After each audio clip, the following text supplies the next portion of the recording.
بسم اللہ الرحمن الرحیم۔ السلام علیکم ورحمۃ اللہ وبرکاتہ۔ 10th ماہد آج ہم اپنا ذات و طالبین کا تیسرا سبق پڑھیں گے۔ تیسرا سبق ہے ہمارا پہلا باب۔ پہلا باب جو ہے ہمارا اس کے اندر ہے فی جوامع الکلام و منابع الحکم والمواعظ الحسنہ۔ پہلا باب ہمارا جامعہ کلمات، حکمت کے سرچشمے اور اچھی اچھی نصیحتوں کے بارے میں ہے۔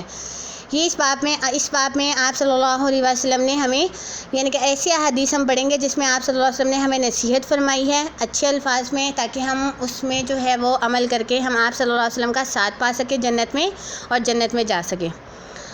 پہلی حدیث شروع کرتے ہیں ہم۔ اس حدیث کا عنوان ہے اعمال کا دار و مدار نیتوں پر ہے۔ قال النبی صلی اللہ علیہ وسلم انما الاعمال بالنیات وانما لامرئ ما نوى فمن كانت هجرته الى الله ورسوله فهجرته الى الله ورسوله ومن كانت هجرته الى الدنيا يصيبها او امرأة يتزوجها فهجرته الى ما هاجر اليه۔ آپ نے اس کے جو ہے وہ اعراب دھیان سے سننے ہیں، اس کو یاد کر لینا ہے، کیونکہ اعراب لگانے کے لیے آتے ہیں پیپر میں حدیث میں۔ اس کا ترجمہ دیکھیں۔ قال نبی صلی اللہ علیہ وسلم، آپ صلی اللہ علیہ وسلم نے فرمایا انما بے شک الاعمال اعمال بالنیات، اعمال کا دار و مدار نیتوں پر ہے۔ وانما لامرئ اور بے شک ہر آدمی کے لیے وہی ہے ما نویٰ جس کی وہ نیت کرے۔ فمن کانت ہجرتہ پس جس نے ہجرت کی اللہ اللہ کی طرف ورسولہ اور اس کے رسول کی طرف، فہجرتہ پس اس کی ہجرت ہوگی اللہ ورسولہ اللہ اور اس کے رسول کی طرف۔ ومن کانت ہجرتہ اور جس نے ہجرت کی دنیا دنیا کی طرف، یصیبہا اس کو کمانے کے لیے، اب امراتن یا کسی عورت سے یتزوجہا نکاح کرنے کے لیے، فہجرتہ پس اس کی ہجرت ہوگی الی ما ہاجر الیہ اسی طرف جس کی غرض کے لیے اس نے ہجرت کی۔ ایک دفعہ اس حدیث کا ترجمہ دوبارہ سن لیں بامحاورہ۔ آپ نبی کریم صلی اللہ علیہ وسلم نے ارشاد فرمایا کہ تمام کاموں کا دار مدار نیتوں پر ہے اور ہر آدمی کو وہی ملے گا جو وہ نیت کرے۔ پس جس نے ہجرت کی اللہ اس کے رسول کے لیے تو اس کی ہجرت ہے اللہ اس کے رسول کے لیے، اور جس نے ہجرت کی دنیا کمانے کے لیے کسی عورت سے نکاح کرنے کے لیے تو جس نے جس غرض کے لیے ہجرت کی اس کی ہجرت اسی غرض کے لیے ہوگی۔ اس حدیث کو ارشاد فرمانے کا مقصد، جیسے اللہ تعالیٰ قرآن پاک کی آیت نازل فرماتے ہیں اس کا شان نزول ہوتا ہے، اس کی وجہ ہوتی ہے کہ اللہ تعالیٰ نے یہ آیت کیوں نازل فرمائی۔ اسی طریقے سے حدیث کا شان ورود ہوتا ہے، جس سے ہمیں یہ پتہ چلتا ہے کہ آپ صلی اللہ علیہ وسلم نے یہ حدیث مبارکہ کیوں ارشاد فرمائی۔ جو ہے عرب میں ایک صحابی تھے قیس صحابی تھے، انہوں نے جو ہے کیا کیا کہ انہوں نے ابھی ہجرت نہیں کی تھی، وہ مکہ میں ہی تھے، تو مدینہ کی ایک عورت جس کا نام قیس تھا، اس نے ان صحابی کی طرف پیغام بھجوایا کہ اگر تم ہجرت کر لو تو میں تم سے نکاح کر لوں گی۔ تو وہ صحابی رسول جو ہے انہوں نے ہجرت کر لی، اور اس لیے ہجرت کی تاکہ وہاں پہ وہ جا کے اس سے کیا کر لیں، نکاح کر لیں۔ تو اس لیے جو ہے وہ آپ صلی اللہ علیہ وسلم کو جب اس بات کا پتہ چلا تو اس وقت آپ صلی اللہ علیہ وسلم نے یہ حدیث ارشاد فرمائی کہ جو انسان جس چیز کے لیے ہجرت کرے گا اس کو جو ہے مطلب اسی کا ثواب ملے گا۔ اگر وہ نیت کرتا ہے اللہ اس کے رسول کے لیے تو اس کو اس کا ثواب ملے گا، اور اگر کوئی نیت دنیا کمانے کی غرض سے کرتا ہے تو اس کو اسی کے مطابق جو ہے وہ ثواب ملے گا۔ اس وقت آپ صلی اللہ علیہ وسلم نے یہ حدیث مبارکہ ارشاد فرمائی۔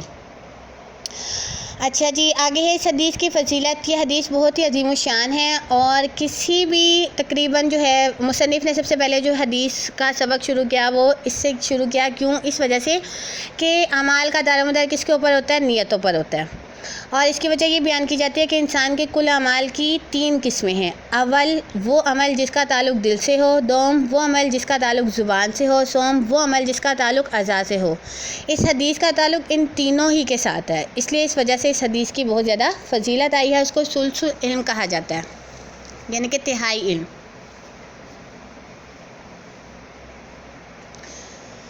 علماء عموماً اس حدیث سے ہی اپنی کتابوں کو شروع کرتے ہیں۔ اس کی وجہ یہ بتاتے ہیں تاکہ پڑھنے پڑھانے والے اپنی نیتوں کو اول ہی سے درست کر لے کہ ہم یہ حدیث کا علم کس لیے حاصل کر رہے ہیں، دنیا کمانے کے لیے نہیں کر رہے بلکہ اپنی آخرت سنوارنے کے لیے اور آپ صلی اللہ علیہ وسلم کے احکامات کے مطابق زندگی گزارنے کے لیے ہم کر رہے ہیں۔ اس وجہ سے جو ہے یہ شروع میں حدیث پیش کر دی جاتی ہے تاکہ نیتیں درست کر لی جائیں۔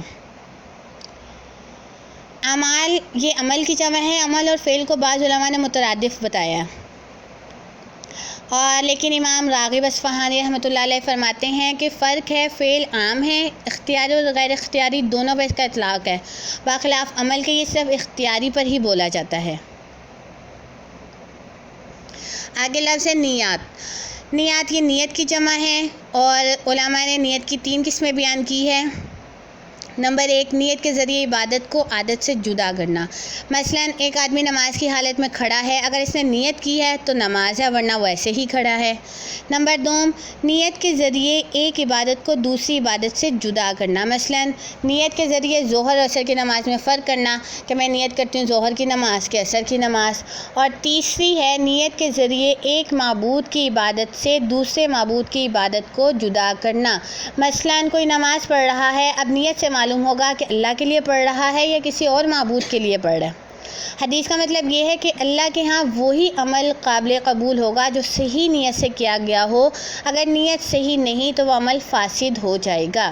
اس لیے کسی بھی عمل کو شروع کرنے سے پہلے ہمیں کیا کرنا ضروری ہے، اس کے لیے نیت کرنا ضروری ہے۔ اچھا، اب یہاں پہ ایک سوال یہ پیدا ہوتا ہے کہ دنیا کے ساتھ عورت کو خاص طور پہ ذکر کیوں کیا گیا؟ دنیا میں عورت بھی داخل تھی تو پھر عورت کو مستقل ذکر کیوں کیا گیا؟ محدثین نے اس کے کہیں جواب دیے ہیں کہ چونکہ ایک عورت کا ہی واقعہ اس لیے خصوصی سے اس کو بیان کیا کہ آپ صلی اللہ علیہ وسلم نے حدیث مبارکہ اس وقت ارشاد فرمائی جب وہ صحابی رسول مکہ سے مدینہ صرف اس لیے انہوں نے ہجرت کی تاکہ وہ کیا کر سکیں، ان صحابیہ سے نکاح کر سکیں، اس وجہ سے عورت کو خاص طور پہ ذکر کیا گیا۔ دوسرا جواب یہ بھی ہے کہ جب مہاجرین مدینہ آئے تو انسان نے ان کے ساتھ ہمدردی کی، اپنی جائیداد مال وغیرہ ان کو دینا چاہا، یہاں تک کہ بعض انسان نے اپنے مہاجر بھائی سے یہ کہا کہ میری بیویوں میں سے جو تم کو پسند ہو میں اس کو طلاق دیتا ہوں، تم اس سے نکاح کر لینا۔ تو اس بات کا احتمال ہے کہ کسی کے دل میں یہ خیال آیا ہو کہ مکہ میں مال اور بیویوں سب کو چھوڑ دو، مدینہ میں جو سب کچھ مل جائے گا، مال بھی عورت بھی۔ اسی وجہ سے آپ صلی اللہ علیہ وسلم نے انہی دونوں ہی کو خصوصیت کے ساتھ ذکر فرمایا۔ تیسرا جواب یہ بھی ہے کہ عورت بہت بڑا فتنہ ہے، اس میں بڑے بڑے لوگ پھنس جاتے ہیں، اس وجہ سے عورتوں کو خاص طور سے ذکر فرمایا ہے۔ اس حدیث کی تھوڑی سی لغوی صرفی تحقیق ہم دیکھ لیتے ہیں۔ اعمال عمل کی جمع ہے اور اس کے معنی ہے دل کا ارادہ۔ نوا ینوی نیتن بمعنی قصد کرنا، ارادہ کرنا۔ امرئن بمعنی مرد، اس کی ضد امراتن آتی ہے بمعنی عورت۔ ہجرت ترک وطن، اصطلاح میں ہجرت کے 2 معنی آتے ہیں، ترک وطن اور دوسرا ترک معیشت یعنی کہ گناہ کو چھوڑنا۔ یہاں پر پہلا ہی معنی مراد ہے یعنی کہ وطن کو چھوڑنے کے بارے میں حدیث ذکر کی گئی ہے۔ دنیا موجودہ زندگی، دنا یدنو دنون کسی چیز کا قریب ہونا۔ یہ حدیث آپ نے اچھے طریقے سے اس کو جو ہے بار بار سن لینا اور اس کو یاد کر لینا ہے۔ انشاءاللہ اگلا سبق ہم پھر پڑھیں گے۔ السلام علیکم ورحمۃ اللہ۔